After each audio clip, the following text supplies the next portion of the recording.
I forgot my drink.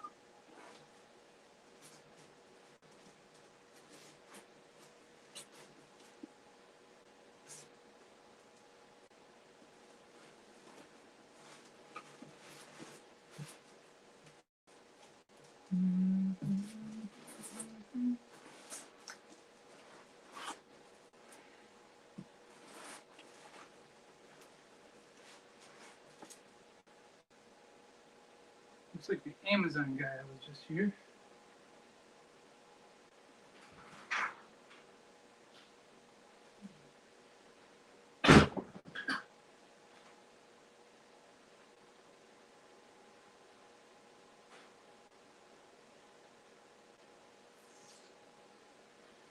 Ba, ba, ba, ba, ba.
Hello, hello, hello.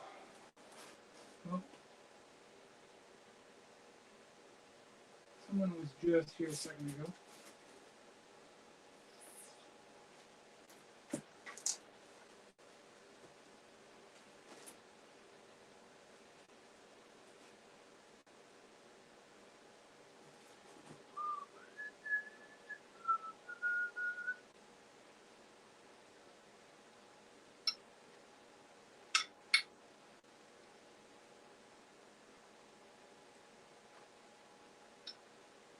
Mike, what's going on, buddy? It's good to see you in the chat, man. Thanks for joining in.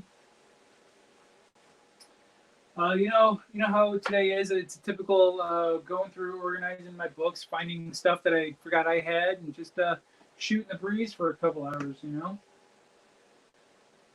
cooking breakfast for dinner. That's one of my favorites. We actually maybe at most like twice a week we will have breakfast for dinner. It's easy when breakfast stuff like eggs and bacon and sausage and stuff like that. It's easier for us because Gretchen's working on that keto diet, and so a lot of that stuff is just very keto. It's low fat, high protein. You got to have some fat, but for the most part, breakfast any time of the day works best. I found this. I was going through the box here, and I found this Kool-Aid Adventures of Kool-Aid Man #6. I got this for it was for $1, the price tag there. But I remember when I picked this up, I thought this was such an odd thing. I was like, who is reading the Adventures of Kool-Aid Man on the regular that it got up to at least issue 6? This is just an odd find and made by Archie Comics of all people. I mean, that's the sort of content they create, but that one just struck me as like super odd. Let's see here.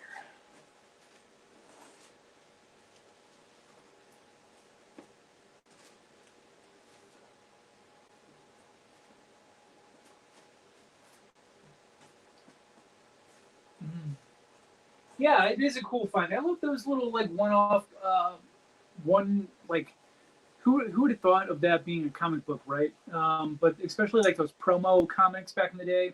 I have an Evil Knievel one that I found for $1. And it's you know, in its shape, it's a good like $15 find. So that's, you know, that was a plus. But yeah, I just love finding those quirky little things that really float under people's radars. Now that the Kool-Aid Man comics, you know, it got no value to it, but except for the you know, humor that I found out of the fact that it even exists. And then I have these old westerns. These Kid Colt Outlaw. I never read the like the western ones when I was a kid, like the strictly western ones. But I found these for super cheap and, you know, 20-cent covers. This is issue 166 and 169 from 1982. So they're in rough shape, but I just find them interesting. I think characters like Kid Colt should make a comeback, but in a, like a Jonah Hex sort of way, like change it up. You know, a lot of that Western stuff, the supernatural Western stuff, is really making a comeback right now. So I think characters like this could totally be utilized, including the original, I guess what they call now the original Ghost Rider, the Ghost. You know, the guy on the horse, the white guy on the white horse. I would like to see him in a supernatural scenario as well, kind of like they did with him in that Ghostbusters, in that Ghost Rider movie that Nick Cage won. You know, they kind of revamped the character there. I'd like to see more of that. Actually, I'd like to see more of what's his name, who played him in that movie. What's his name with the big mustache and I can't think of his name, but yeah, I'd like to see him play that character more often as well. The Jonah Hex movie actually wasn't bad. Granted, it was only an hour long, and I think it really had budgetary issues and director issues and stuff like that. But what's his name who played Thanos? Josh Brolin. He played Jonah Hex, and I think he nailed that character. I think he hit that spot on. Now, the Tallulah character was completely off base. Like, Tallulah is kind of scarred, and she's kind of a rugged Western cowgirl sort of thing instead of like a, I don't know, what was she? A hooker in a bar? Wasn't that what she was? Skylar, what's going on? Yes, Sam Elliott. I would love to see him play that original Ghost Rider on the pale horse and everything like that. I would love to see a spooky Western about that. That would be awesome with Sam Elliott. But I'll watch anything with Sam Elliott. Skylar, thanks for showing up. I really do appreciate it. We're talking about some quirky, weird things that I'm finding in my box. I was just showing Mike. For $1, I found this Adventures of Kool-Aid Man comic. Have you ever seen anything like this? I bought this. I have no interest in it really, but I bought it because it's so off the wall. But it's made by Archie Comics as well, so this is kind of their bread and butter. This sort of stuff. And then we were talking about Western comics and how I love the supernatural Westerns, and I'd like to see some of these outdated Western characters put in those scenarios.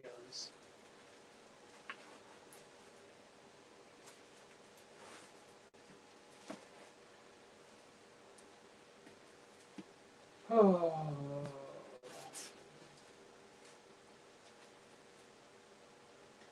Also, let's talk about this labyrinth that is amazingly weird. Let's talk about this labyrinth series. I don't know. So in our household, Jim Henson's just about everything he's done is held in high regard. It was a lot of Gretchen and I's childhood. Fraggle Rock, the Muppets, all that sort of stuff. So I was interested in this Labyrinth series. This is called Labyrinth Coronation, and it's basically kind of an in-between inside the movie where Jareth stole the baby, but then was telling the baby his origin story, which is very similar to what he's doing with that baby, if you will. So it's just an odd series, but at the same time, just like a really good twist on a tale that you kind of do and don't know.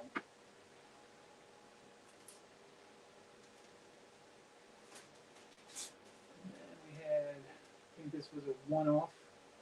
Under the Spell, I think that was a one-off.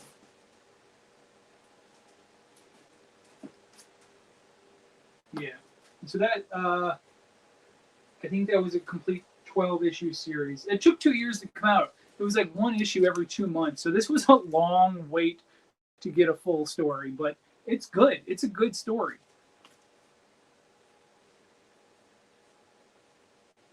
But I would like to see them expand upon the Labyrinth universe as opposed to just maintaining the same stuff that we know. Like looking at that cover right there, you can kind of tell it's immediately related to the movie, right?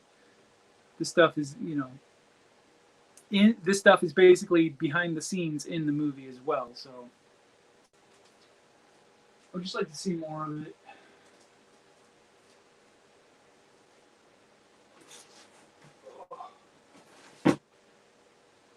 So I don't know, poor Mike, if you subscribe to the YouTube channel Downright Nerdy Podcast. This past Tuesday, what's today? This past Monday, the host of Downright Nerdy Podcast, well, him and his fiance are the hosts, but Mike from Downright Nerdy Podcast, he and I sat down via video chat, and it's on his channel over at Downright Nerdy Podcast on his YouTube channel. It's called Cigars and Comics, and so we sent each other cigars back and forth. He's in California, I'm in Florida. Couldn't get farther apart in the 48 states. And so we sat down via Skype, or not Skype, via StreamYard here, and talked about Mainframe Comic-Con, comics, Disney, all that sort of stuff. So you guys should go check that out. But I plan on talking a little bit about Mainframe Comic-Con. I don't know if you were really paying attention to it. Let's see here. Skyler, what did you say? Daryl loved him some Jim Henson stuff and loved Labyrinth. He enjoyed the new Dark Crystal comics. I'll tell him you should see about looking into the Labyrinth comics. Yes, they have a good story. I think he would like it if that's his thing. Rod, what's going on? Rod the Rican, what's happening, buddy? Just going through some boxes here of some stuff that I kind of forgot that I had. I'm organizing it all into my big stack here. But I was just about to talk about Mainframe Comic-Con. I watched 95% of everything that was streamed. There was a few panels that really kind of bored the crap out of me.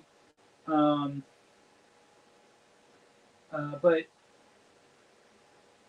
overall, I enjoyed the content. And for what these guys threw together in just a couple of weeks, like maybe 3 or 4 weeks, as opposed to down here in Florida, we have MegaCon. That takes a whole year. From the when that con ends, they are already planning for the following year.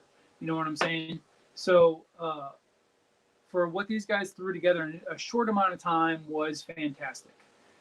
Now, as far as it goes for non-celebrities, people who were signed up as cosplayers, signed up as vendors, artists like I was, definitely neglected, not mentioned at all throughout the entire con. Nobody brought up anything except for those comic stores that basically paid to have their little promos played between sets, between interviews, if you will. Now, I get that. You gotta work for where the money is. I get that. And I actually paid a $10 super chat so I could ask a question to Joe Hill. And he gave me a quirky answer because my question basically was, hey, we're seeing a lot of your stuff being made into visual media now with Lock and Key and The Tall Grass, which is a novella he wrote with his dad, Stephen King. That's a movie. I think it's on either Netflix or Hulu. And so you got Lock and Key, you got that, and then Nosferatu, which is the panel that he was doing at the time. And said, you got all this visual media that's starting to happen now. Is there any untapped stuff that is in the works that we just don't know about yet? And he told me, he said, well, with the way the world is working now, he's going to have to film Lock and Key season 2 with hand puppets by himself in his house. So that's the answer I got. Not really a real answer. MegaCon this year was going to be my first con. Man, that's a hell of a con to start at. I know our friend Skylar here in the chat. She was going to go meet the Hobbits. It was a birthday present her husband had surprised her with, and then they canceled. I hope they come back, Skylar. I really hope they come back. I know that they're trying to pull it all together for was it August? Is that when MegaCon got switched around to? June or August or something like that? I hope they come back, because I was so happy for you that you were going to be able to meet them, because it's a great experience. Now, I'm old school when it goes to cons. Now, celebrities will draw me to cons, but odds are I'm already going to the convention. My thing is finding my favorite comic creators and writers and artists and getting them to sign a comic. And I know a lot of people kind of have qualms about getting comics signed that you're not going to get graded, or I tend to get mine graded, just not with the yellow label. Because I know it's autographed. I'm the one that got it autographed. I don't need proof to anybody else it's autographed, because I'm the one who was there when it got autographed. So I'm okay with that. I'm not looking to resell that stuff. It's all for my own collection. And so, people think, well, you're gonna have this guy write in marker on your comic book. It's a waste. And for me, that connection of meeting that creator, that I enjoy the content that they make, meeting them, getting to talk with them, it's worth that scribble on the comic, if you will. I'm okay with that. As a matter of fact, one of my favorite CGC comics was signed by Bruce Lee. Skylar says, Skylar says, I'm hoping they will still come back. Yeah. Rod says, I like MegaCon, but to me, I find more what I need at the smaller cons. And that's what I'm talking about, the non-celebrity stuff, meeting the creators one-to-one. I have that mentality when it comes to cons, Rod. I was hoping to meet John Beatty.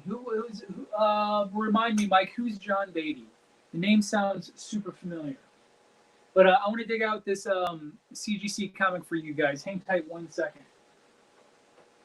So on top of the 300 giveaway we got coming up, we're like 3 people away from having 300 subs on the channel. We've got this Secret Wars #2, this Dynamic Forces edition action figure cover. That's one item. And then we just added this Launchpad McQuack pop. That's going to be part of it as well. So we're going to be, once we hit 300, we will put together the giveaway and figure our lives out, I guess. Let me find this CGC comic real quick, because it actually has one of my favorite signatures ever, and I think you guys are going to get a kick out of it.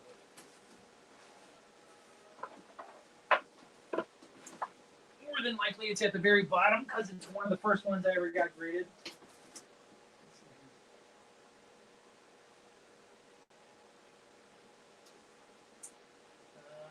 Hang tight. Okay.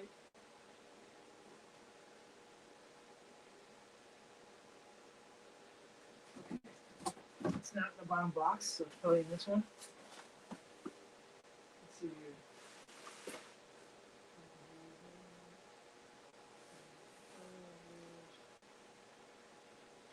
Here it is. Here it is right here. So I got this signed. I got this signed by Bruce Campbell. Okay.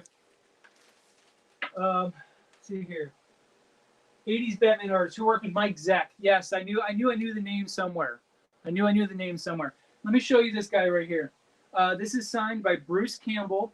It's It's a comic called Man with the Screaming Brain. It was made after a movie that he did on Sci-Fi Channel back in the day. And I'm hoping the light doesn't bleach it out. But he signed it right here, and then he wrote "Save Me" down here at the bottom. And then he put like little squiggly lines over the head, like his brain was screaming. Like he drew all over this thing. So it says, see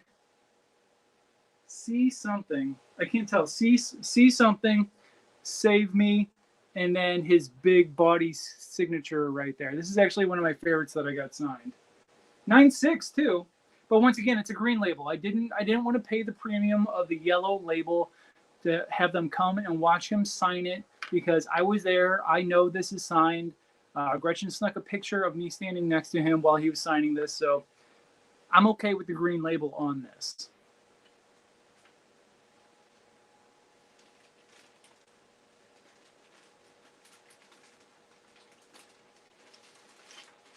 So, and obviously, I mean that's probably one of my top 5 favorite grades. My top one, I'll show you guys. I'll show you guys the top one. I don't think I've actually shown it on chat yet or on YouTube yet. My number one is, this one has a story behind it as well.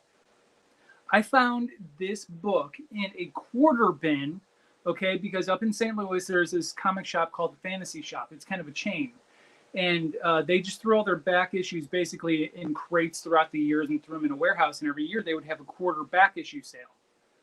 You're not going to believe this. Digging through, and somebody else found an Avengers number 4 in there, like an original Avengers number 4 back in the day. I found this Iron Man number 1. Iron Man number 1 from 1968. And I thought it was in fairly rough condition, but it came out as a 7. But I'm sure you guys recognize that signature right there. I met the man back in 2012. I got this signed 2012, back when Stan Lee was still in pretty good health. But yeah, Iron Man number 1, signed by Stan Lee. This is my number 1 graded book right here. So let's see here.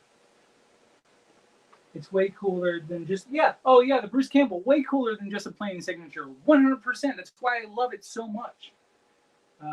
What'd you say, Rob? Rod says, just posted on Instagram to get you 300. I appreciate that, sir. I appreciate that a whole lot. And in the what bin? Yeah, in the quarter bin. In the quarter bin, yes. I mean, my jaw just dropped. And so when the guy is checking out the comics, he's just counting. He's not paying attention to what it is because they're all a quarter, right? They're all 25 cents. So he's just panning through, and I was hoping he didn't see this and go, oh, that's a mistake. Nope. Slipped right through his fingers.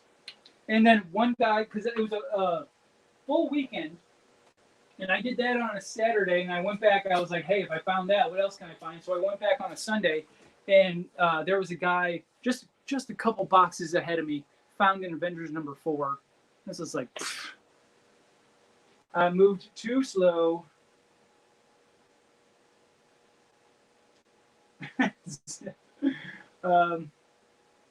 Please refrain from spamming some. Ignore that. Ignore that, Rod. It's stupid. I hate that stuff. Spam all the symbols you want. It's my feed. I'll do, it's fine. Actually, StreamYard is weird. Like a buddy of mine over in England, the Gray Man, he pops up every once in a while, and sometimes I just have to approve his comments, and it's like nothing. It's like nothing wrong with it. So StreamYard tries to be, anti-spammy or whatever, but I don't care. I know your stuff, Rod. I watch you all the time. I know your good intentions. Okay. So I need to finish up this box. Like this box has only got a few left, but it's all going to have to be actually now we're at that point where this box becomes the new box full of stuff, because I had to pull out the last third of this to fit in all the new stuff, and it's over here. So now it's going to go in here. So I think we're at that point again where there's going to be a new box on the shelf. Let me move these CGCs out of the way.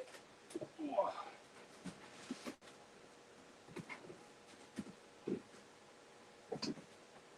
right.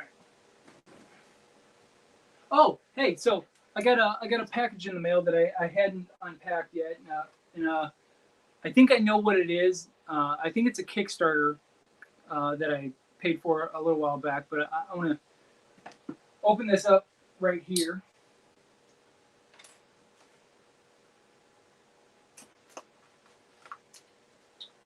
I support a lot of Kickstarters on, well, I support a lot of comics on Kickstarter because, as far as I'm concerned, that's the real way to support the indie comics. Because a lot of these can't make it into Previews magazine or something like that, and the talent is undeniable in a lot of these. The artwork, stuff like that, that's just not getting picked up by major labels or major indie labels. All found right here in these books. I got a whole box right here of Kickstarters that I plan on going through sometime to show you guys. I know some people have a qualm with Kickstarters sometimes. I've only been burned once, and that's because the guy that ran it didn't account for actual shipping worldwide, and he ran out of money. I still got a PDF of the comic, but I overpaid for a freaking PDF. You know what I'm saying? I paid more than I should have for a digital comic. But that's the only time I got burned, and I have supported 70-something Kickstarters, 60, let's say 60-something Kickstarters, if you will. So let's open this up. Oh, yep, it is what I thought it is. Actually, okay. So this is a book called Electric Youth. It's by an independent label called From Beyond. I backed up one of their other ones because they do the anthology kind of spooky stuff. This says, Tim, thank you for supporting Electric Youth. Looking forward to getting issue 2 to you soon. Stay safe and well, Kyle.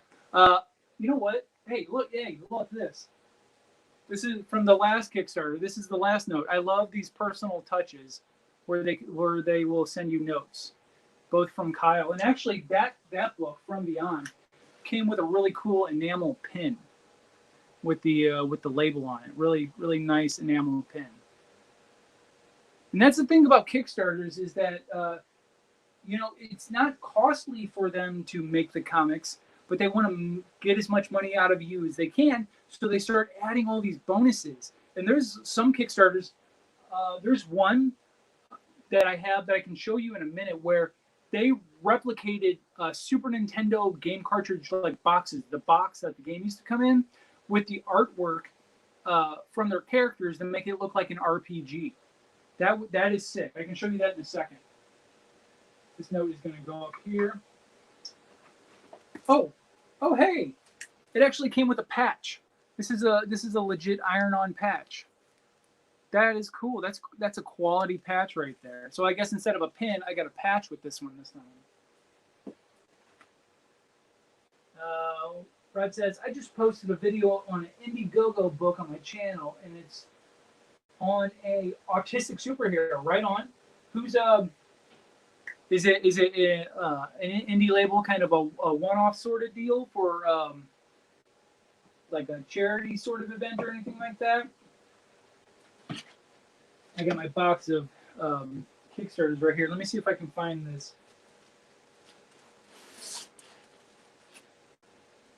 Yeah, here it is. I knew where it was. So this is the one that I supported for him last time. 5 From Beyond. 48 pages of pulse-pounding terror. These horror anthologies are so underrated. And I know I've said that before. Like, I used to love the comics like Tales from the Vault and stuff like that.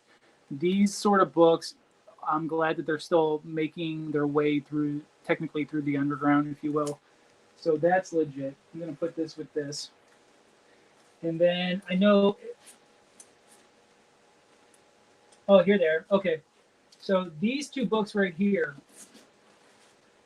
these two books, I mean, these are beautiful. They have gatefold covers and everything like that. These are called The Lost Kids of Samarkand. And let me just pull one out here. It's got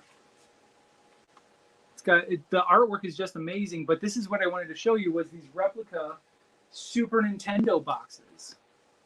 Like these are legit boxes with the artwork and information to make it look like it's an RPG. Even pixelated little sprites and everything like that. There's two. One came with each book. I supported both books, and they're graphic novel size, and they are beautiful. I mean, this is a amazing, just colored book, and a lot of them come with like art prints, trading cards. So yeah, really cool stuff come with these. And there's something for everybody. There's always Kickstarters out there that are always something for everybody when it comes to comics. But I just love the fact that this trade paperback has a dust cover on it.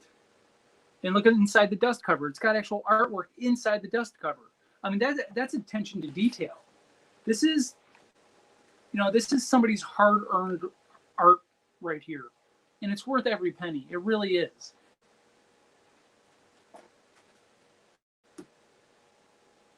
Let's see here. Skylar says, that's awesome. I love that they have the extras with their comics. Yes. That's one of the appeals because people want more for their money. Obviously, people want more for their money. So, and those extras that they can give with those comics cost basically nothing if you buy them in bulk for the creator to sell them.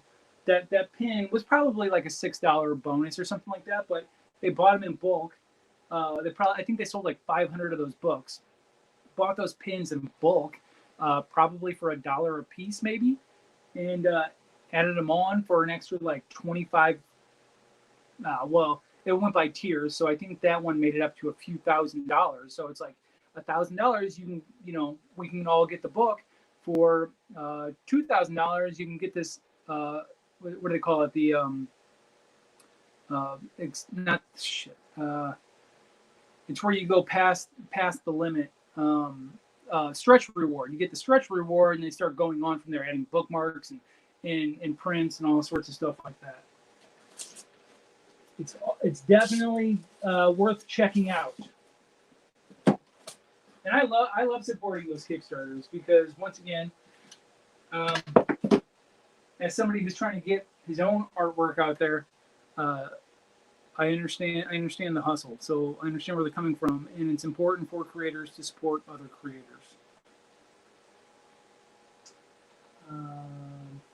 He's starting his campaign next month. Okay, right on. Excellent.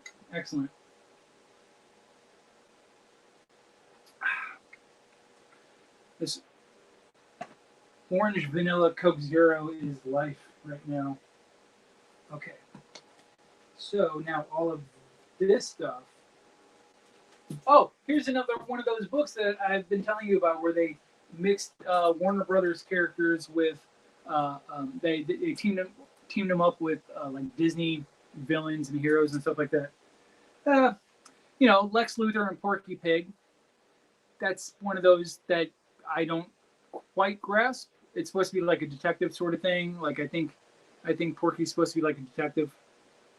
That's an odd pairing. Like I got the Daffy Duck and Joker, especially the wacky Daffy from like the 40s, and Joker, and Sylvester and Tweety with Catwoman. I mean that makes sense as well, but this one's a little bit weird. My favorite is Yosemite Sam and Jonah Hex. That one I just love. I love that one so much. Okay, so all right. Cool. Things on the floor here, we've got starting with the L's. So this is going to go back on the shelf.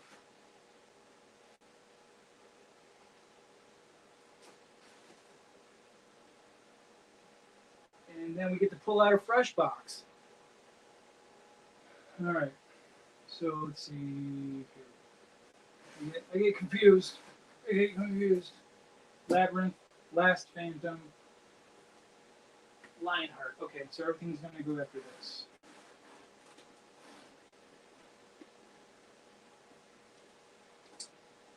Cool. Excellent. I love it when a plan starts coming together. Oh, yeah, so anyway, I was talking about MegaCon. Or not MegaCon, Mainframe Comic Con. And throughout the weekend, I had kind of been peppering in comments. They weren't really paying attention to many comments unless they were kind of paid for, through the super chat, which makes sense. But I was peppering in comments like, "Hey, I wish you guys would pay more attention to the retailers and the cosplayers and the artists and Artist Alley. Like, don't give us the spotlight, but put a little blurb in there in between interviews of like, hey guys, go to mainframecomiccon.com and check out Artist Alley or check out our vendors that have items for sale." Because the vendors were hurting more than anybody, because those are all companies that were like out of work. Like, they couldn't even open their doors, no comics being sold. Everybody's on a lockdown order. The comic shops were hurting hard. And so I think it was the comic shops that A, hosted the event, and B, put up some advertisement money to begin with, were the ones that were kind of being shown and talked about and stuff like that. So, it was an opportunity for the community as a whole, and I don't think it was seen like that. It was seen more of a charity drive event for a worthy cause. I get that. That was the whole point of having the celebrity interviews and stuff. But as far as a con goes, yes and no. It was a con, but at the same time, it was lacking a lot of the con aspects. So on the last night of the stream, which was Sunday night, I was up at like 1 o'clock in the morning watching the people who had all put it together kind of do a final panel together. And I just blurted it out there, my phrase of wish you guys had done more of this and this. And they responded and they said, yeah, we get it. We literally put this together under the crunch. I'm surprised we even got as far as we did, but we're going to try and rectify this again for the next year. And so what I'm seeing a lot of people saying is that they wish that it had kind of been a click through the channels option, like had a bunch of interviews going on at the same time. You can kind of pick the panel you wanted to go to, just like at AnyCon. When you go to AnyCon, there's always at least two panels going on at the same time that you have to have a tough decision which one you want to go see.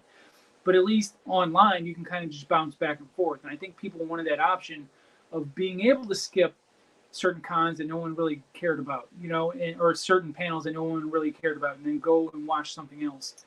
So maybe that's something that they'll try for next year, and I hope so. I hope that I can. Gotta go. Good stuff. Thanks for sharing. Thanks, Rod. Thank you for being here, dude. I think he already split. Where was I? I'm hoping that I get accepted in the Artist Alley for next year as well, because I had a few friends sign up and not everybody got accepted. I did have two friends in there, and unfortunately they didn't do very well. But at the same time, I advertised my ass off everywhere, all my social medias, and I had family and friends putting stuff out there as well. And so I'm really happy with the turnout. It's definitely something that was needed right now. And so I upped the quality of the prints. Now I had to up the price a little bit before the con hit, because I knew I was going to be getting more foot traffic. But if I got more foot traffic and people were paying those prices, I could up the quality of the prints. Now, Skylar, I don't know if you're still in the chat here, but when you get yours, you're going to notice a huge difference in the quality of the print that you're getting compared to what I had given you before. So that'll be something.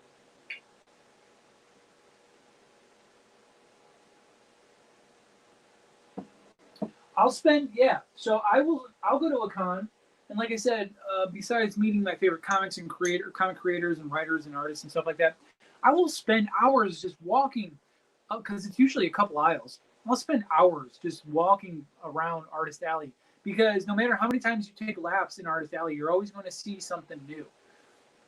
There's always something new out on the table that they made space for because they sold something else. So they brought something else out on the table. I think it's just amazing. So much, just like I was talking about with the Kickstarters, so much content that's out there that is just being untapped. And that's how these artists get started. One artist who I actually have his stuff on the wall here, and I actually have a print of his that I haven't hung up yet, is this Thundercats print right here. This guy's name is Elliot Fernandez.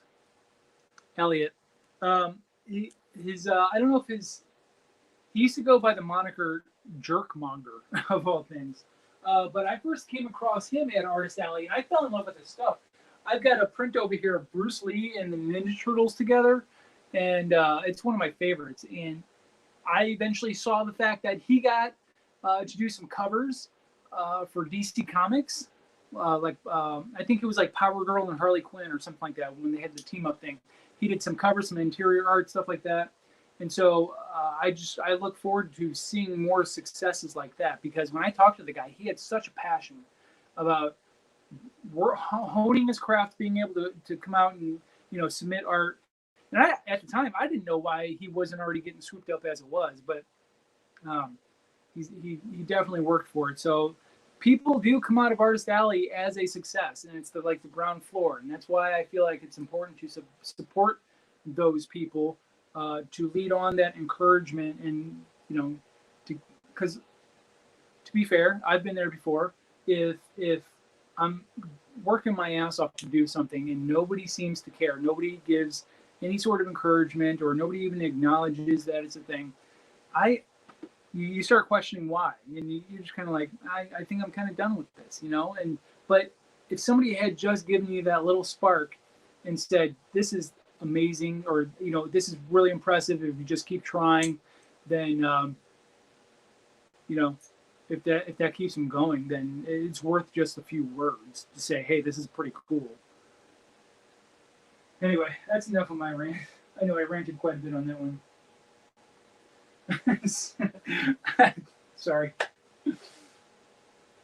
Oh.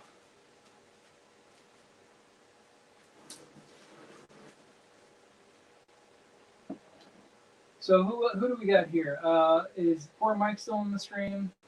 Skylar still in the stream? Who else do we got in here? I know Rod left. Thanks for hanging out with me today. I'm making some progress slowly. I am down to 2 boxes back there. I started with 5 or something like that a while back.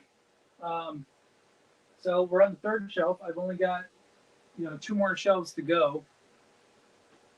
So we're making it. It's a slow progress, but we're getting there. We're getting there.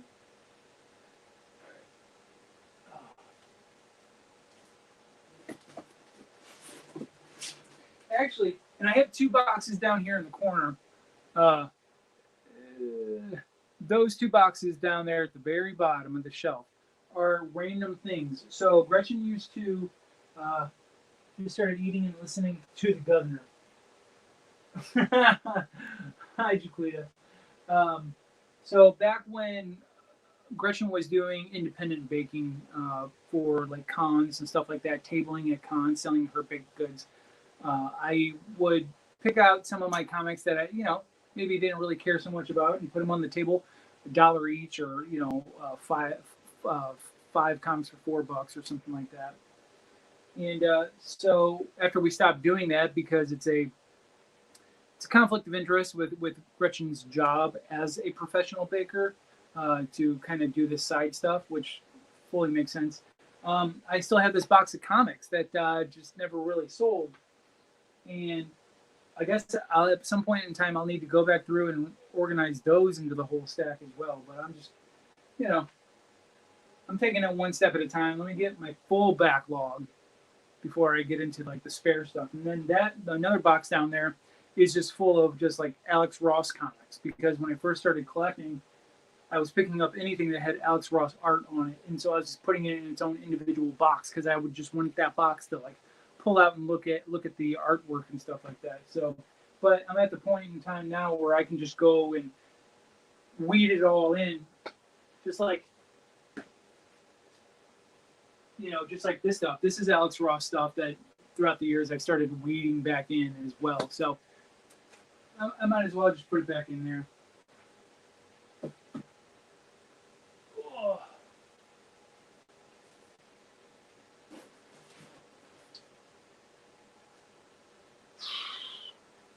So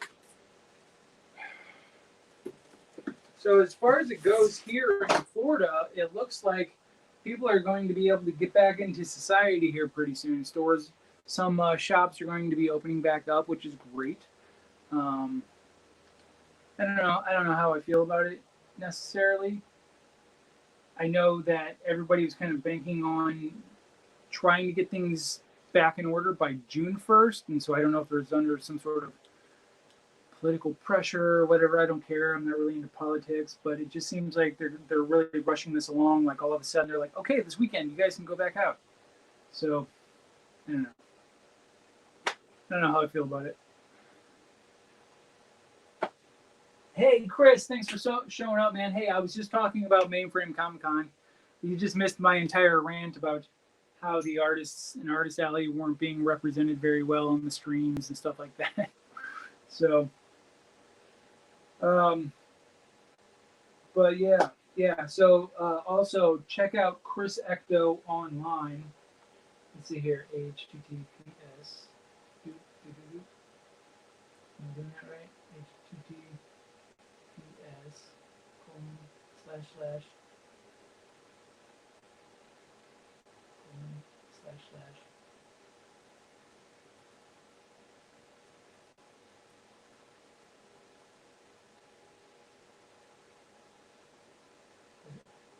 Yeah, right? Chris, not Chris Ecto.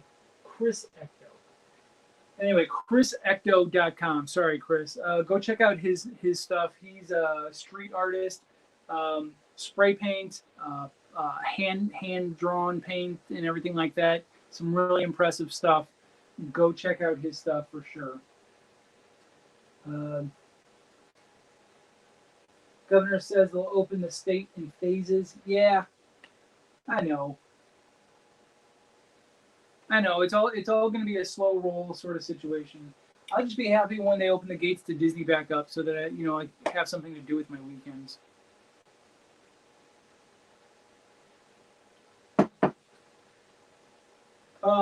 Chris, I was just talking about Kickstarters. I had just opened up a Kickstarter comic that I have. Do you support any Kickstarters by chance? Do you look at any Kickstarter comics at all? I'm a big supporter of the Kickstarter. This, believe it or not, this box goes on the shelf now, and then we pull out a fresh batch.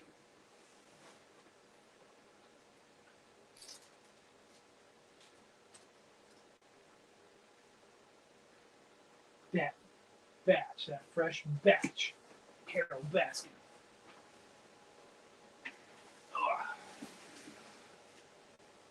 Cool. All right.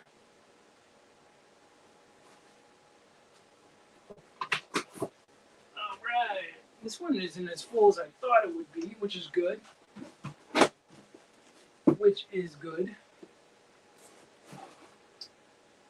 The Low Woods, talking about, I haven't actually read this series yet. I collected it. I grabbed these 3 issues before quarantine happened, so I haven't actually read this, but I plan on reading this, The Low Woods.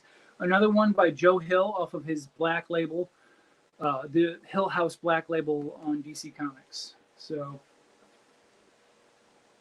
I'm not gonna keep these up. I'm gonna put them away. But it's in my mind that I have to go back and read that. That and Daphne Byrne, which is another one as well. I'm hoping that I'm going to start writing soon. There's a website called Creepy Kingdom, and they kind of take the creepy aspect of all the Disney parks, like not Disney parks, but theme parks and fun experiences in general, and they always find the creepy twist to it. Maybe sometimes it's a behind the story or something like that.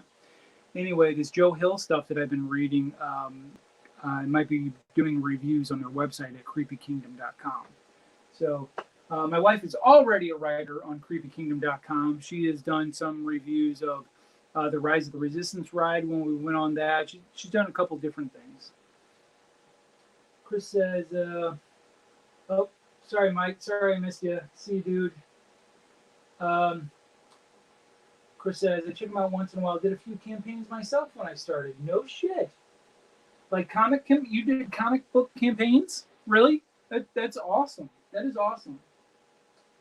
Are you a writer? I have dabbled.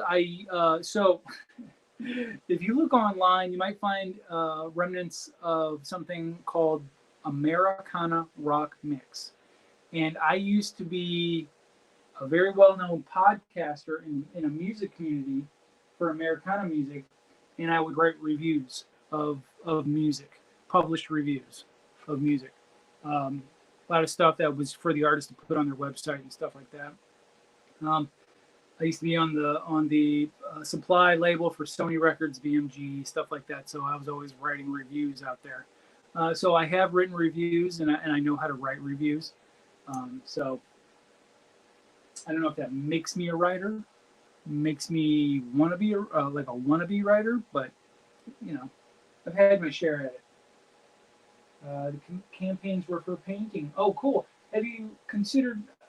Sometimes this is a bad word amongst independent creators. Have you thought about Patreon? When I had my podcast, I was on Patreon, and it did me well. It did me well. I was able to buy a new soundboard, microphones. I had a freaking basically a radio studio in my spare bedroom here. But I did it for 10 years, all by myself. No help whatsoever, editing the podcast, all that sort of stuff, doing everything myself. So I gave it up. I gave it up because it got burnt out really fast. And I was like, let me focus on other things that I really feel creative about. And so that's why we started doing the YouTube thing with my wife. And I got the whole art thing going on now. That's stuff that I've always been passionate about. So it's just I'm able to finally focus. What about books? I've got ideas out there. I've got ideas that I have fleshed out that I just can't find creative team that is willing to designate time, if you will. I've got some ideas out there for sure.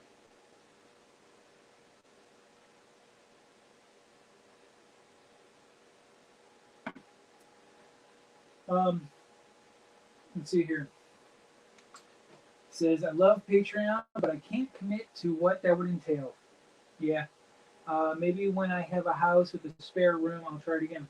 I get that because you are committing your time. People are basically paying you for your time. You have to commit to that time. And I know you got kids, and I know kids probably have things going on, sports, whatever, school stuff. I know kids are a commitment in themselves.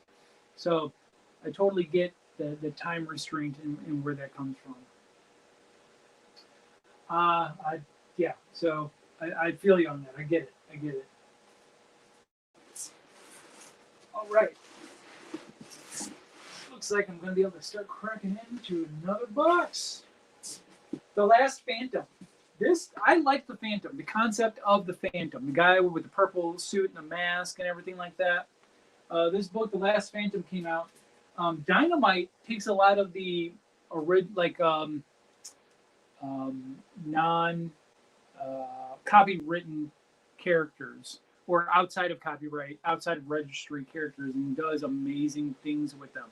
The Last Phantom, like that's just a creepy image. And he would just burn his ring into people's faces and stuff like that.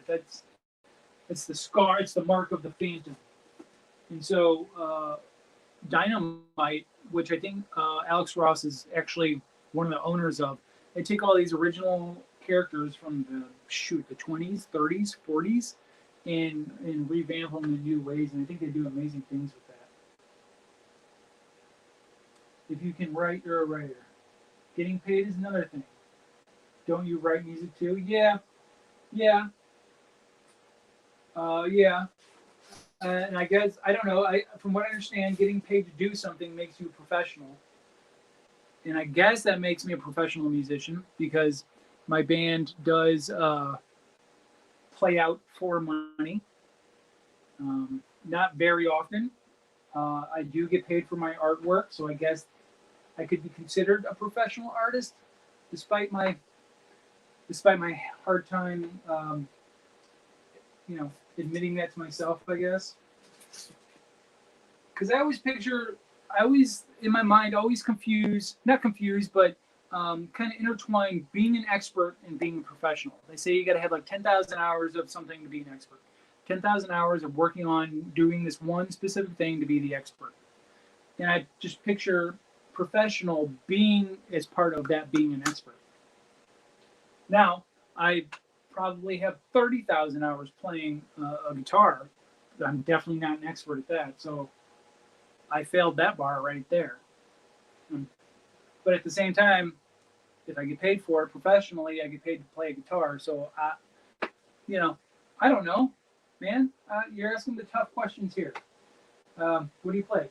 I have right now. My favorite guitar is a Gretsch. It's an orange Gretsch, G5420T.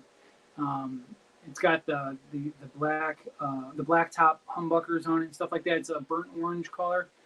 Just a beautiful guitar. Beautiful guitar. I've got a number of guitars, but that's been my main one for the past few years. Yeah. Let's see here.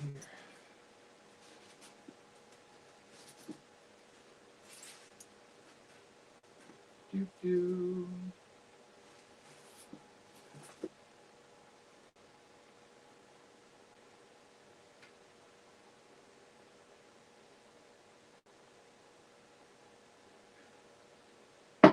Maybe you were asking what kind of music I play. That's a tough question to answer. Hang tight 1 second, okay?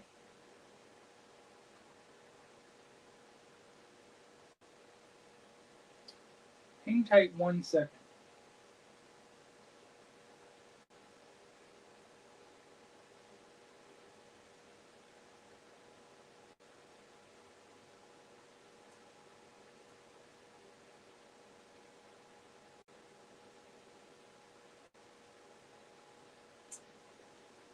Let me see something here.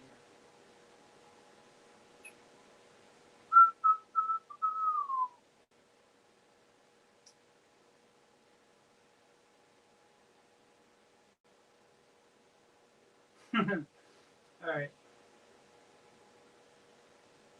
Actually, let me do this. I'm going to go to Facebook. If you want to check out my band, it's facebook.com/heavyheavyband. The name of the band is called Heavy Heavy. Facebook.com/heavy.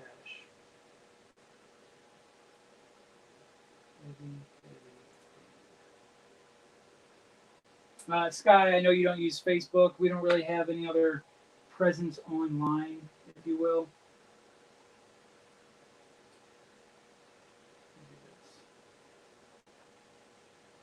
All right. You guys want to see a song? Do you want to see a song? All right.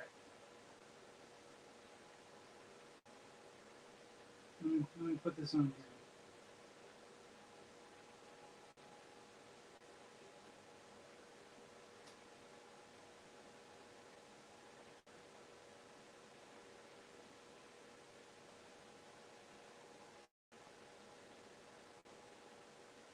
All right. I don't have it signed up on my computer, so hopefully it'll show. Hopefully it'll play. In the meantime, I don't know how loud it will be, so just be aware.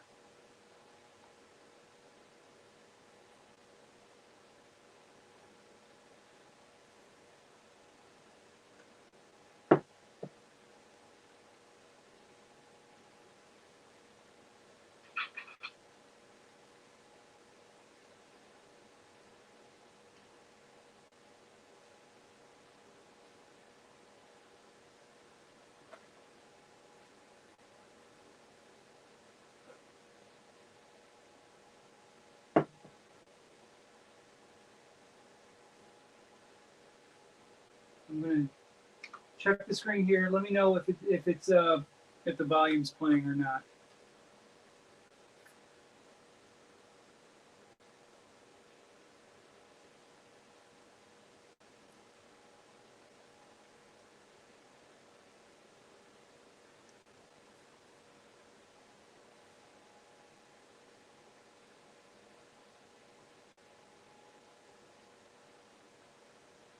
No sound here, but I've heard no sound. Okay.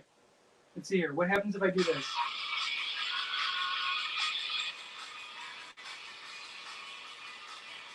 Let's try this. Let me know if the sound comes through now.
Thanks, Chris.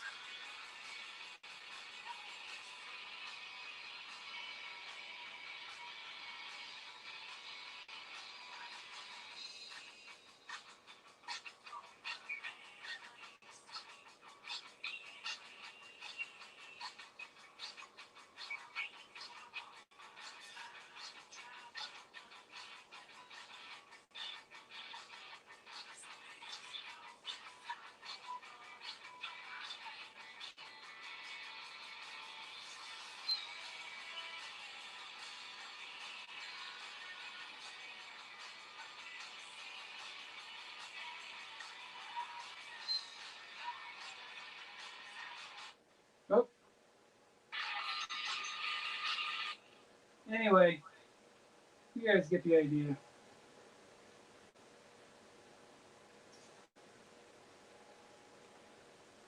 There's that. That's typically what I would be spending my Thursday nights on. That's actually a recording studio that a friend of ours owns, and he allows us to utilize the space. We're actually going to be going in and actually recording some stuff very soon. Just a couple songs. But you know, in the meantime, we've kind of been doing just like a Zoom thing every Thursday night where we kind of just sit around and drink and talk. Yeah. It's hard to hear, but it sounds good from what I can hear. Yeah, I'm sorry. I if I have the audio up on my computer, I guess it's the only way you can hear it through the stream. But at the same time, it's going to be coming through on the phone as well. But like I said, facebook.com/heavyband if you want to go check it out. Yeah, that's that.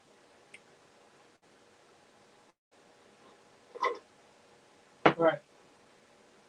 I have to go refill my drink. I will be right back. Hang tight. I shall return.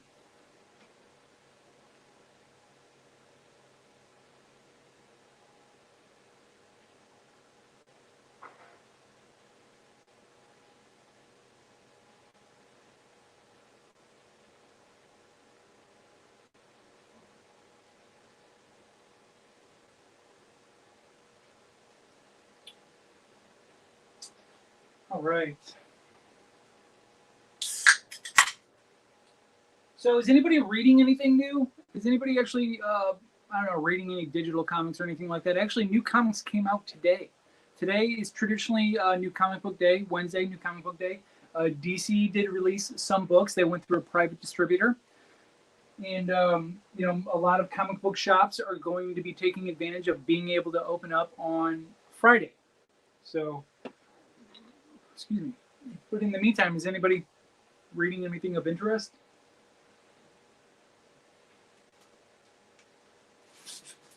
Gotta dip out for dinner. We'll see you later. See you, Sky. Thank you. Thank you for being here.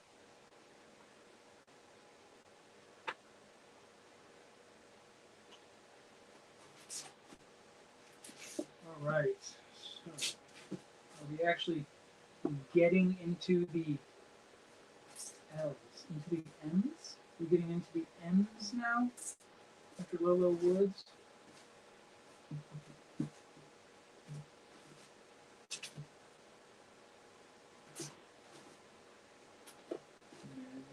Machine Man. What? I think that's a different series. Sometimes I surprise myself with what I end up in this box. Seriously.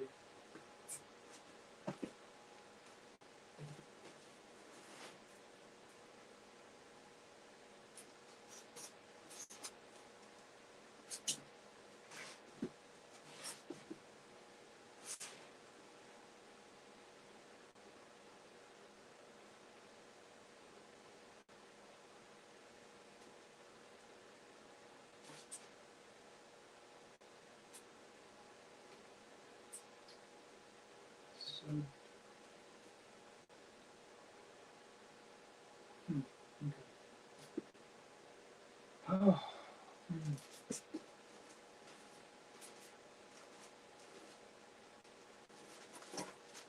Oops.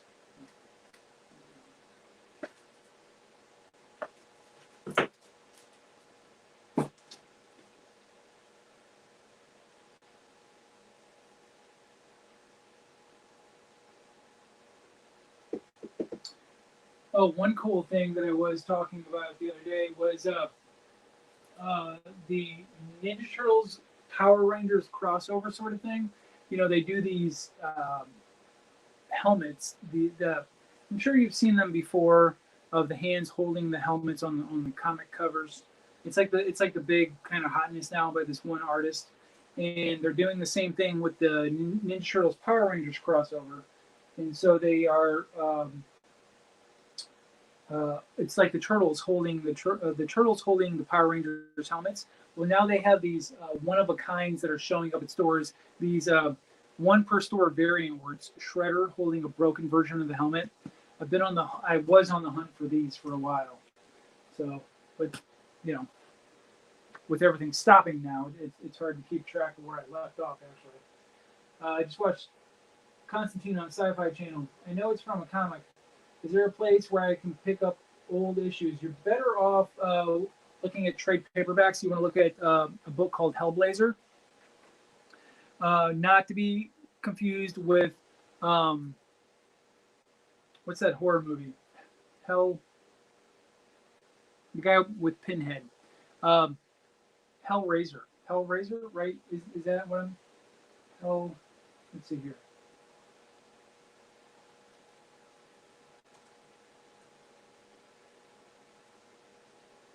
Hellblazer. Oh, Hellblazer, not to be confused with Hellraiser. Hellraiser is the horror movie. Hellblazer is the origin, is the first stories of John Constantine. It's all one word: Hellblazer. You can probably find them on Amazon for relatively cheap, you know. But John Constantine's been around for quite some time. Hellblazer, I think, he actually got his start in the Swamp Thing comics of all places. Let's see here. Let's see here. I think that was where John Constantine first appearance. Swamp Thing number 30, the saga of Swamp Thing number 37 back in the day. But Hellblazer is typically his comic. So, and now he has new series out too, just simply called John Constantine, I think.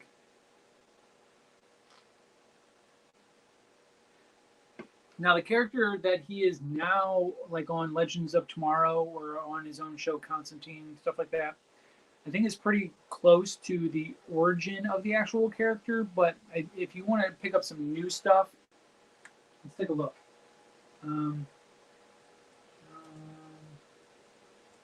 Constantine comics.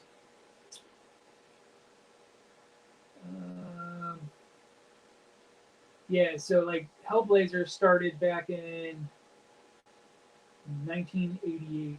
Oh, but it did start up again with a new series in November of 2019. So you might be able to find a book simply titled John Constantine Hellblazer. Like, that's the full name of it. So,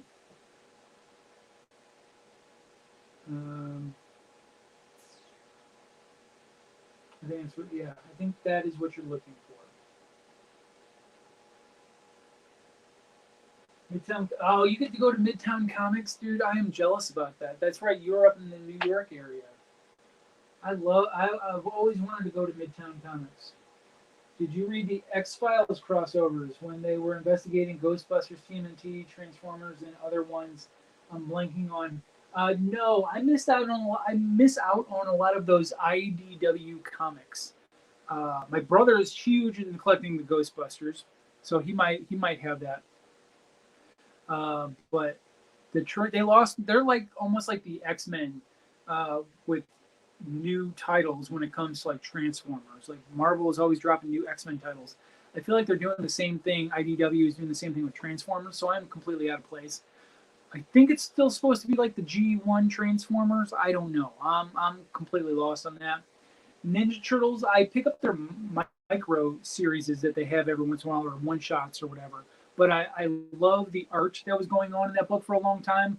I did pick up issue 100, and I do plan on picking up The Last Ronin, which is the first time that Eastman and Laird have gotten back together to create a brand new Turtles book. It's supposed to be the future of the Ninja Turtles, called The Last Ronin. That's coming out, I think, in May. It's coming out in May. If everything's still on schedule, it is. So I'm looking forward to that. I remember that IDW did a big crossover, like I think it was called Infestation, with Ninja Turtles, Star Trek, Ghostbusters, Transformers, all those like property titles. GI Joe, they use all the Hasbro titles and stuff like that. So I remember that was probably the last kind of thing that I got involved with IDW and those titles in general. Mars Attacks, that's right. Mars Attacks. I forgot about that. That's right. I like the fact that a lot of the aesthetic of Mars Attacks is being maintained even through modern comics. Like Tim Burton did an amazing job of keeping that quirky atmosphere of the Mars Attacks sort of imagery. Like he did an amazing job replicating that for a movie, and I'm glad that even throughout the new books and everything like that, they're still able to replicate that 50s sort of sci-fi, aliens from outer space kind of thing,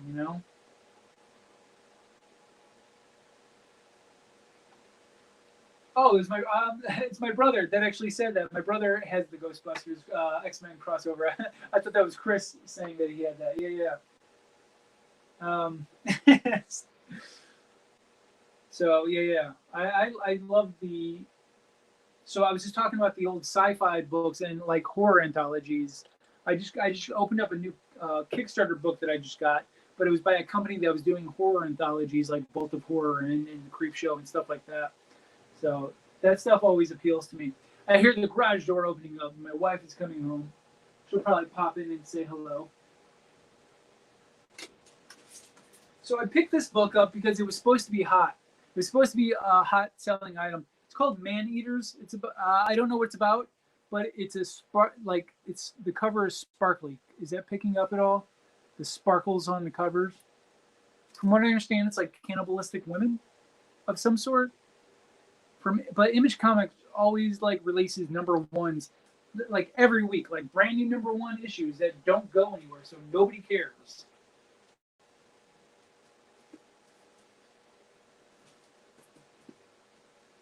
Men Are Black by Cullen Bunn, who I say repeatedly I love his stuff. This is a good book. I did a kind of review on this on one of my live streams where I was doing a comic book haul. Hi, dear.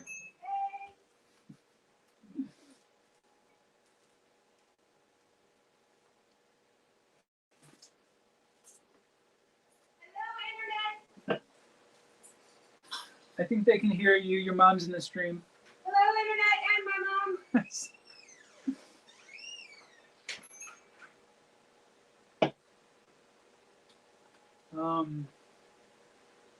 But I do love X-Files. I did not get back into when the series started coming back on television. I left a bad taste in my mouth when the series ended the first time, and I think I just never really got back into it. So the guy who played the T-1000, when he came in after Mulder left, I just, or not left, but was kind of out of the scene, if you will. Yeah, it's always when they do those changes in the main players that it always goes off wrong. I never read 100 Bullets, but I heard it was really good stuff. A lot of people, if you ask anybody if they've read 100 Bullets, and they always speak complimentary of it. So Hey, dear, come here a second. She just got back from the grocery store, so she's got to wash her hands, and she's playing it safe. She deals with the public on a daily basis.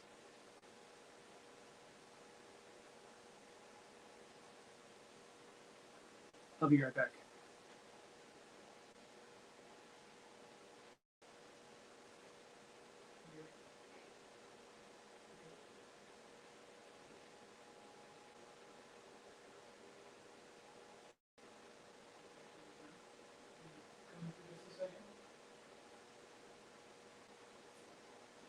All right, I am back. She's putting groceries away. So here goes again with my alphabetizing that I didn't do before properly.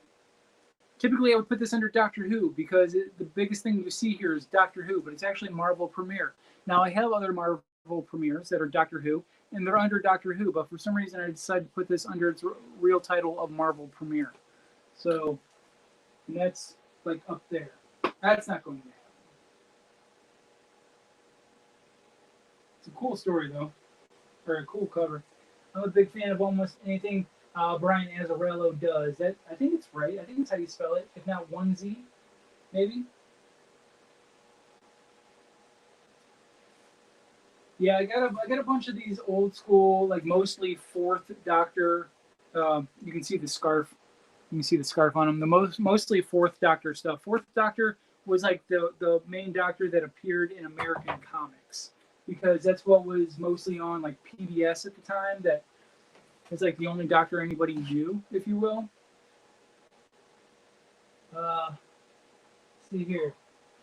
I'm out of here to keep up the good work. Always good to see you, old friend. Doing great things. Hopefully we can. Oh, hey, yeah. It's good talking to you, man. Thanks for hanging out in the chat and everything like that. I really appreciate that. Thank you.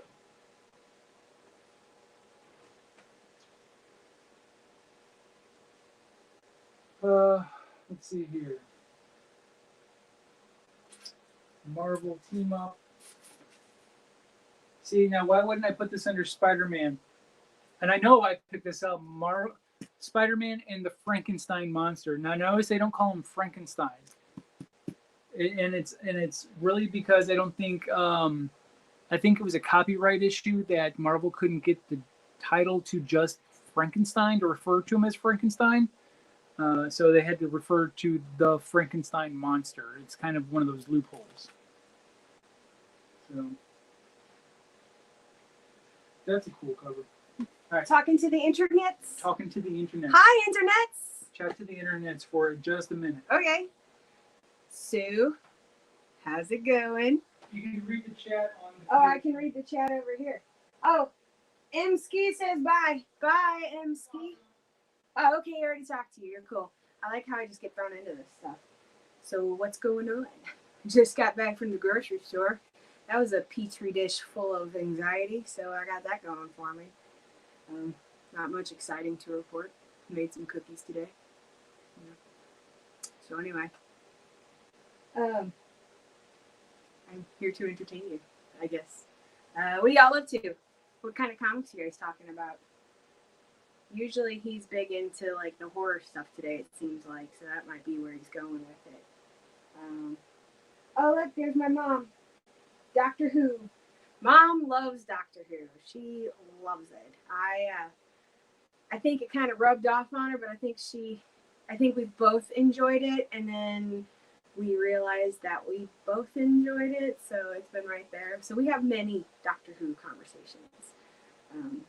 Big fans. Well, who else is on here? Oh, brother's on here. What's up, Randy? How you doing?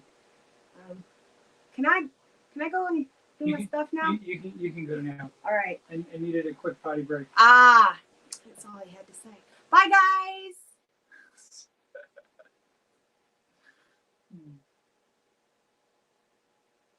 If I had started this stream later in the day, she probably would be out here hanging out with me. It tends to work well when we do these at like 8 o'clock our time, like 7 Central, and then like, what is that, by 5 p.m. out in California. People are getting off work just in time, stuff like that. So,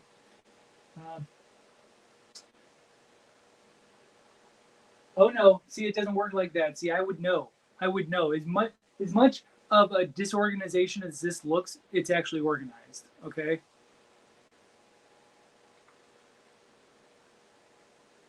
Now, now the real had she like taken one pile out of one box and put it in the other, that would have really kind of confused me for sure. But there's not much she can do in this room that I won't really recognize.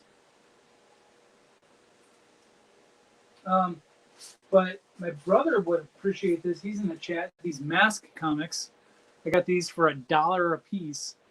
These are fun. I think this was a limited series too. I think issue 4. I think this was the last issue. But you know what's unique about this one? It's missing the barcode down here. I think there was supposed to be a barcode here. There's no barcode on this comic. So I think this was a direct edition, which lacks the barcodes usually. Organized chaos. It's absolutely right. That's exactly what it is in here. Organized chaos. Now there's a lot over here that you can't see. I've got boxes and boxes on boxes and just stuff, like just randomness that I had on a table. Like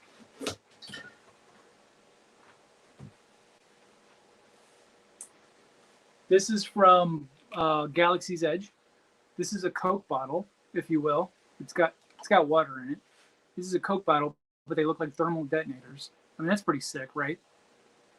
And then, I've got the Doctor rocking an electric guitar wearing sonic sunglasses, because this is my favorite version of the Doctor. Did you hear those Coke bottles are showing up at grocery stores because they're about to expire? Oh, these are? Yeah. These are showing up at grocery stores?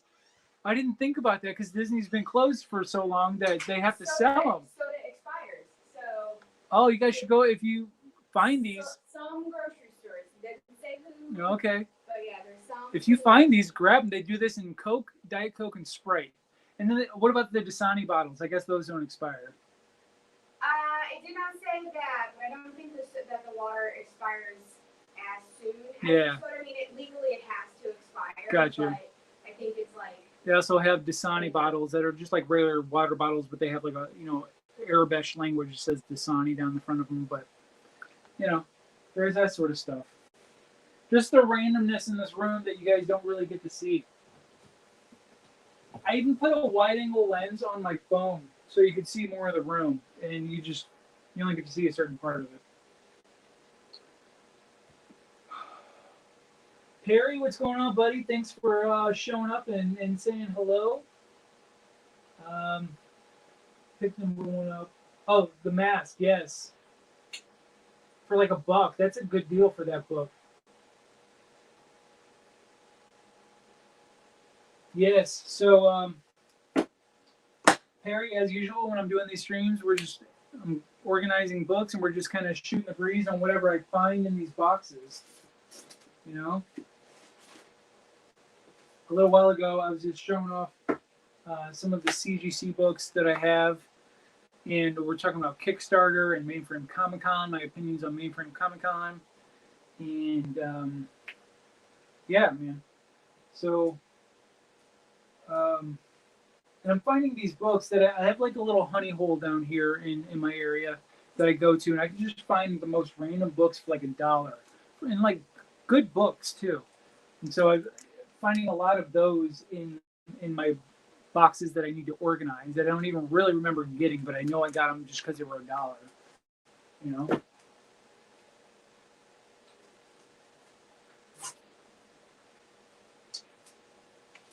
So, and then I don't even know why I did this. I have the original Marvels books. Okay, this is one of the first series I ever got. This series called Marvels, and once again, it was because Alex Ross did the covers, or actually he did all the artwork. But then they reissued them with like behind the scenes like scripts and storylines and stuff like that. And so I just went back and bought the same 4 freaking books again. But because they had that little extra piece, why not, right?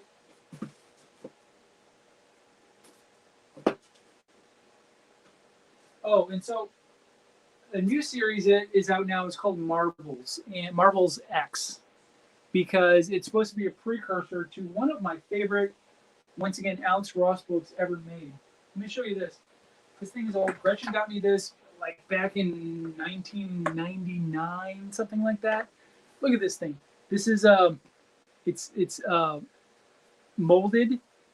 It's a molded casing, and slide it out, and you can see it's a little dusty. I even still have the shrink wrap on the book itself that I still slide it into. But it came with a CD and a poster in the background and everything like that. Look how thick that book is. That is Earth X.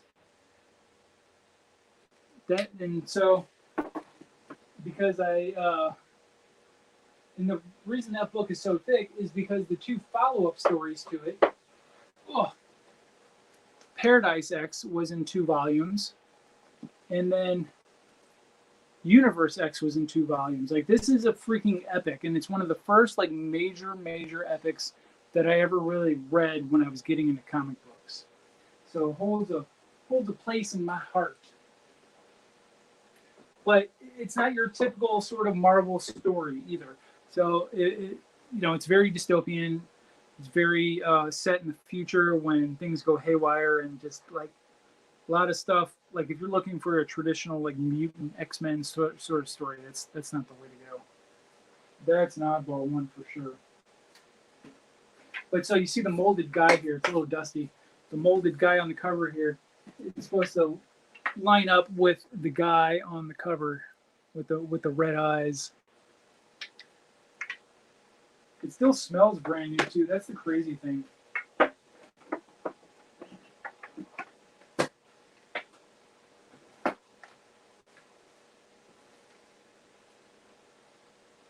I am not doing myself any progression here. Let's see here, Marvel Age.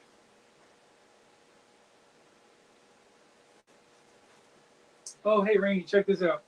Look at this Marvel Age. It's a Dolph Lundgren is the Punisher. You remember that movie?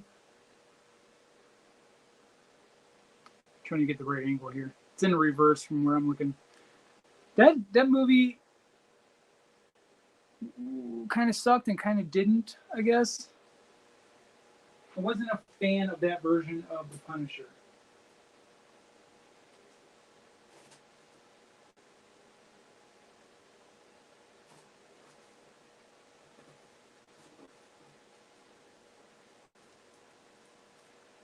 Let's see here. Like now? What do you mean, like now? Like the Punisher now? You don't like the Punisher now? I thought Bernthal did a pretty good job capturing that character. For movie adaptation collections. No, that was just on the cover of Marvel Age. Like my first appearance of He-Man over here. It's a Marvel Age cover. I actually got these because I got them in a bundle. Like, this one's beat up, but this is actually something about this one. I can't remember what it is. Something special about this one. But I got these in a bundle, and like it was just on the cover. But yeah, it was about the movie when it was coming out at the time, back in what, 88 or something like that. And because one of the Marvel Age comics that I got, it actually had the first cameo appearance of X-Force and Cable inside the book before it was seen anywhere else. Now, a lot of people don't count that as the first cameo appearance of Cable, but it legit is. I mean, the price, is like $10 on it, so it's got to be some sort of somebody out there saying, yeah, that is legit, like probably the first cameo appearance of Cable.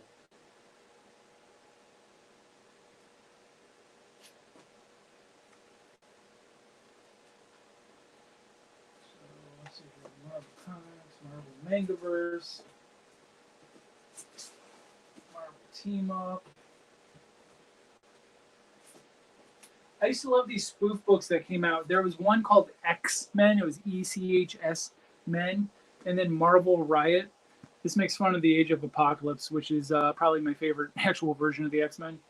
But yeah, the Age of Apocalypse up here. But I love these spoofy, sort of goofy looking parody comics that they have. And it's actually made by Marvel. It was a little sub-series called Marvel Absurd, of all things. Let's see here, Marvel Riot, Marvel Team Up. There we go.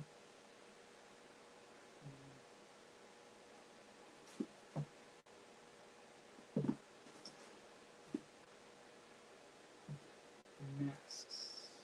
I guess mask would go before masks. All right, now. Oh, hold on. Before we get that far ahead, Marvel's X.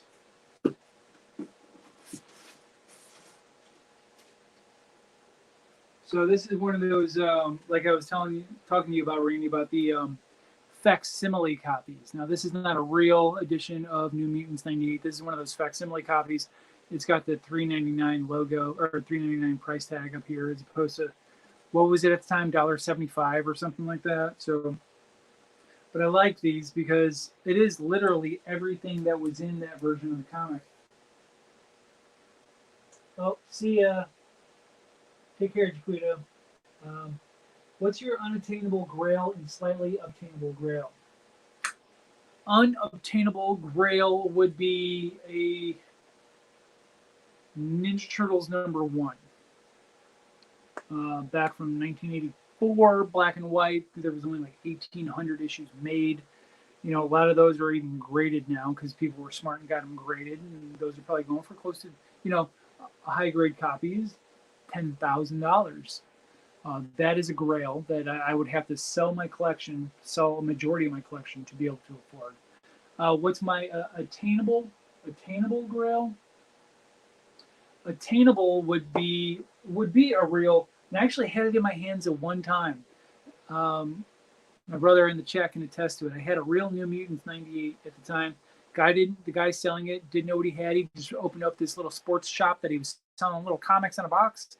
It was $4. I shit you not. So I had that at one time, but the attainable grail is actually one that I want to get for my wife, which is the first appearance of Harley Quinn. Batman Adventures #12. And there's plenty of them out there, plenty of them graded, and the price is really evened out. I anticipate maybe you might even start dipping a little bit because everyone's getting them graded now and nobody's buying them. So I think that might be attainable. Oh, look at this. On the back of this was the original Punisher advertisement for the video game. I think that was the Sega game. Oh, no, it says Nintendo. It says Nintendo at the bottom. A Nintendo seal of approval. But all the old advertisements in the game, Mega Man 3. I love these facsimile copies.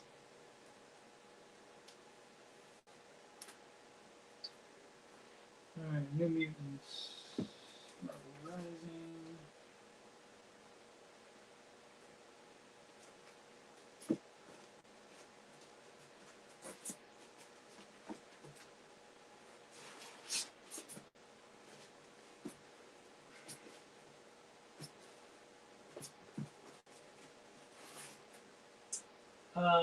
Yeah, the old comic ads. Randy, what are the old comic ads that you have? Was it the Ghostbusters ads? Is that what you had before?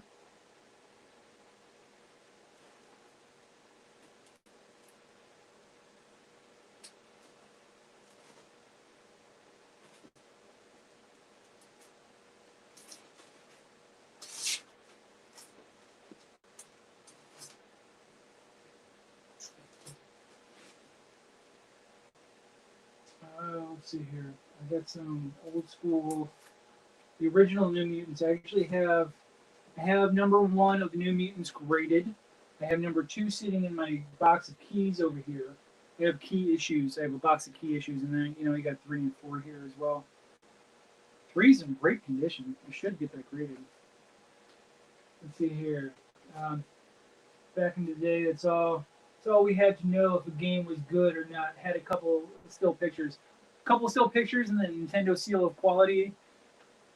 Did that make it a good game? The Nintendo seal on it? I don't know. Yeah, I have the Atari 2600 one. Ah, that's right. Yes, that is right. I remember.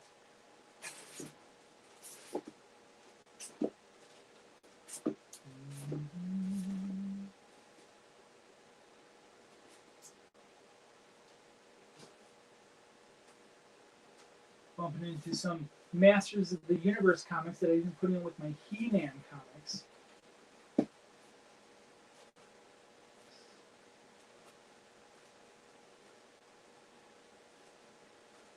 Back when they tried to reboot, when they tried that 2000s reboot of He-Man, that didn't go over so well. It was a good cartoon, just it was two 2000s ish, if you will.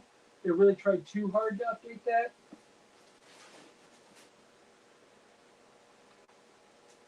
Yes, we used to just walk up. There was a Toys R Us within like a 20-minute walk of the house. We used to just walk up to Toys R Us and go up to the demos and just, they were timed. A lot of them were timed for like, 3 minutes or something like that, 5 minutes maybe even just a level. But those are in high demand now to find those demo booths, if you will. That was the only time I ever got to use the Nintendo Virtual Boy, the red thing that you put on your face, and it was like red lines and a black background. Oh, that's probably part of the reason that I have awful eyesight now, is because I spent literally hours playing that thing as a demo at Toys R Us.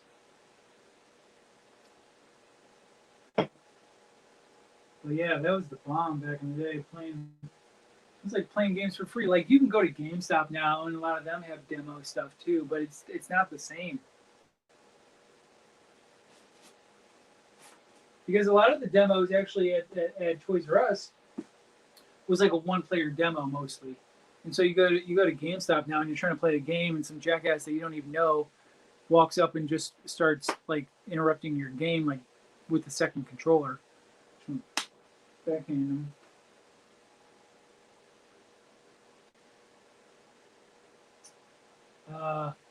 Yeah, it was POS, but it's collectible now. People want that POS for sure. Mario Tennis on the Virtual Boy. I do remember playing that. I can't remember any other games for Virtual Boy. There was a Star Fox. I think there was a Star Fox, right? I know that there was a plain one. I think it was a version of Star Fox. And I think there was another Mario one. There weren't very many games in general. But yeah, they were there. Does anybody remember the Max? Did you ever watch this cartoon on MTV? These comics are like a dime a dozen now, but I have like 2 or 3 of them, to tell you the truth. But it's a unique story for sure. That's back in the heyday when Image was doing like edgy stuff.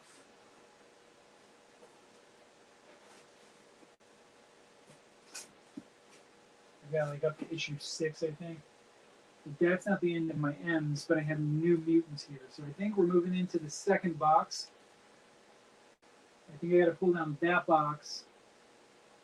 Dang, now I got 3 boxes going? This doesn't make sense.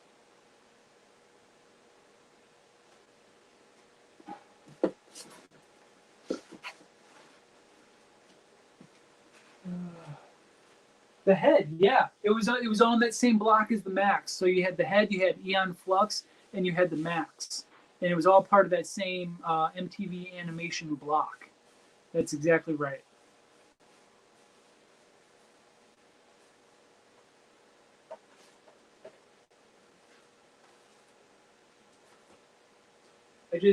I just got my order in for the prints that I sold from Mainframe Comic Con because the facility got hit by lightning and it jacked up all the printer ports throughout the facility. So at least they had one printer running that they could put the proper paper and paperweight on.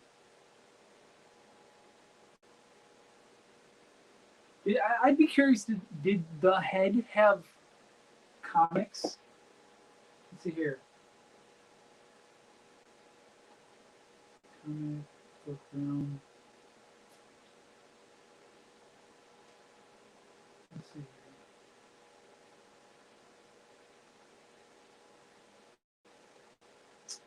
here. The Head. Let me just look up The Head and see what pops up.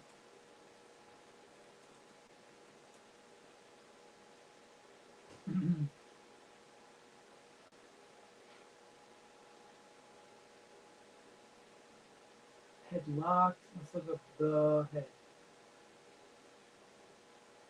Nope. Let's try this.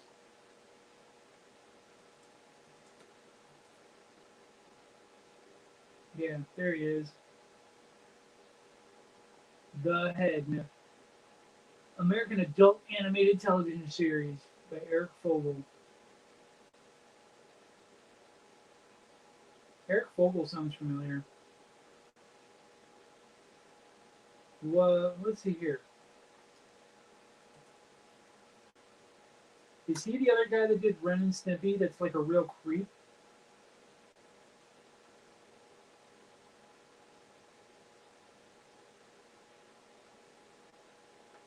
The one guy did, there was two guys that did Ren and Stimpy, and one guy was like a certified, like almost like a statutory rapist. Oh, he did Celebrity Deathmatch. Okay, so it looks like he did a lot of stuff for just like MTV. Gotcha.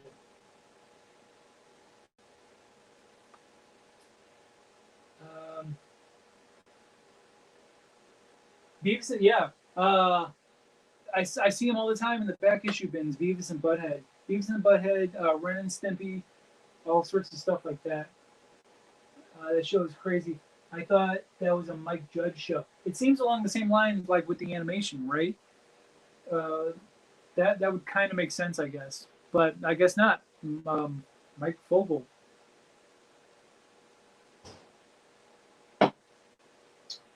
Okay, I gotta pull out this other box now. I guess it's gotta go on the floor. Yeah, on the floor. Oh.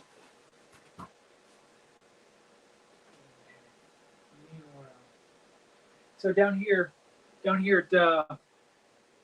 in Sarasota, in the area that I live in, we have the Ringling College of Arts, which is exactly what you think of Ringling Circus.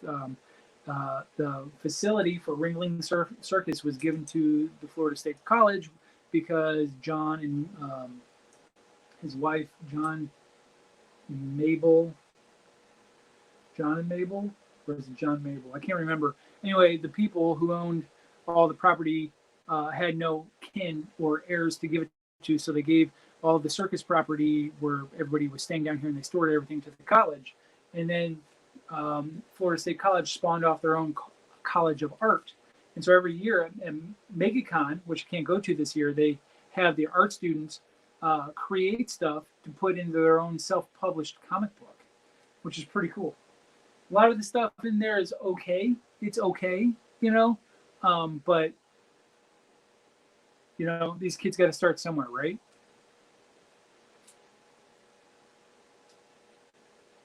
Let's see here. So I guess it's going to go behind Max.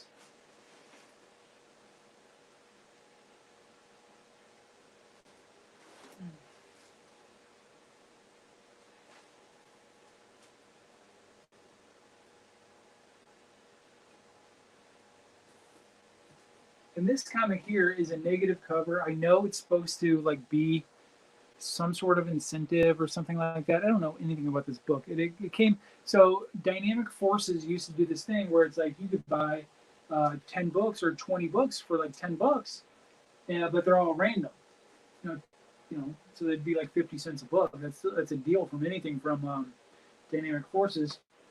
And so you didn't know what would show up. And a bunch of that stuff, I have no idea. I have no idea what it is.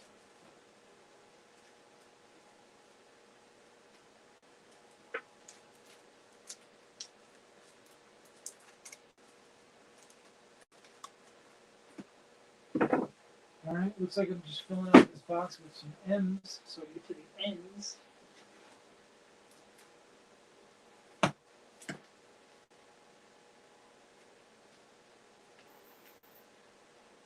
The indescribable motor mouth. Like I know I've never heard of motor mouth before in my life, but I picked it up because Cable was in it. That's the only reason I grabbed this book.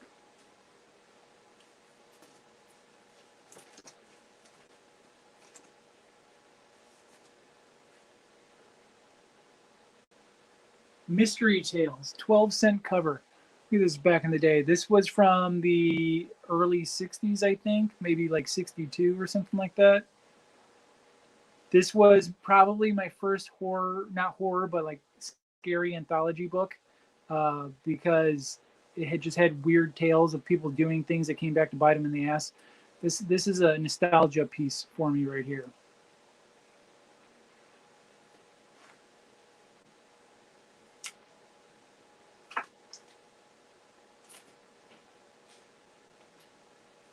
Everyone's got to have a gold cover of New Mutants 87, right?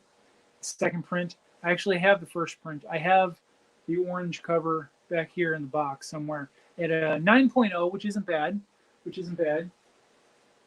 I bought it from a con, and I actually have a New Mutants 100 as well, graded, which I think is probably a 9.4, 9.6, something like that.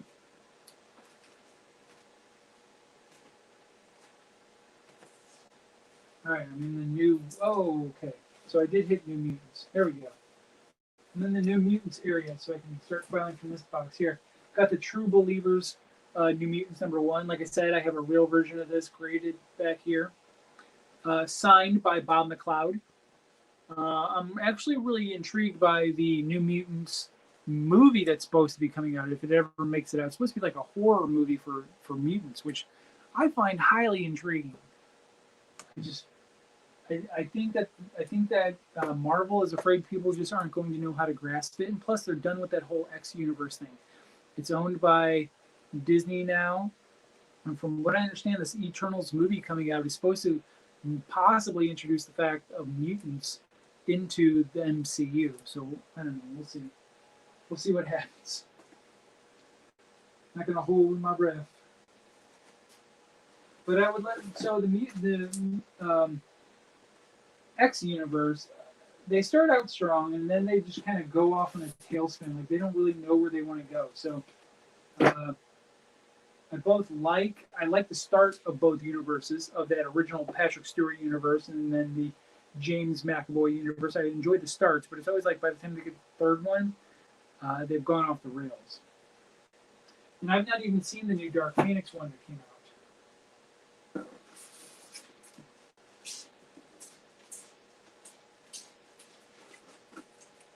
I think this is going to be ending soon.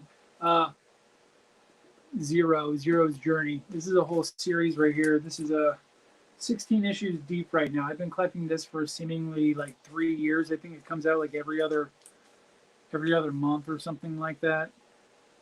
But it's a fun book, and if you like Nightmare Before Christmas, it's got all the familiar characters in it. So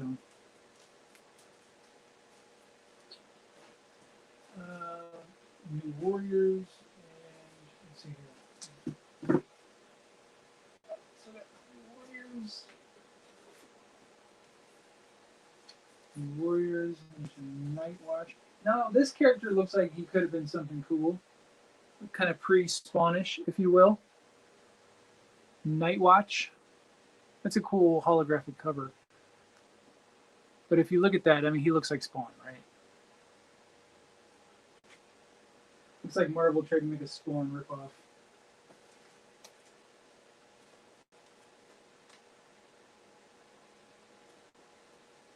All right, so Nightwatch. Oh, Night Glider. Oh, back in the day, Topps tried recreating like these Kirby comics.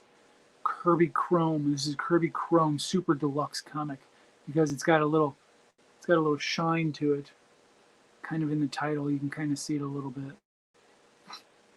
Gimmicky. One of one. Why didn't they just call it a one shot instead of one of one? kind of weird. Okay, so we've got Night Glider. We'll put in Nightmare before we get into Nightwatch. And that is that. That is a box. That is a box. Well, let's see here. What else do we have up here? Now we're getting into Origin with Wolverine, which is a good freaking series. Absolutely. All right, that box is done. I made some headway today. Got into a solid box within a couple hours. So this guy will go up here. This guy needs to be fed into this guy. So that's good. Okay, well, it's about 7 o'clock here. I think we're going to be getting ready to have dinner. Been on for almost 2 hours. So I just want to say thank you for hanging out with me today. We'll be doing another live stream, I'm sure, very soon. Maybe Friday night. I don't think I have anything going on Friday night. If people are getting back out into the world on Friday night, they might not have anything that they want to sit around the house and do. But just in case, I might be doing a stream on Friday night just to give you guys a heads up, okay? In the meantime, I'm going to get out of here. And it's been awesome chatting and hanging with people. I always love hanging with you guys. And I will talk to you guys again very soon. Thanks for being here. And have a good one till next time.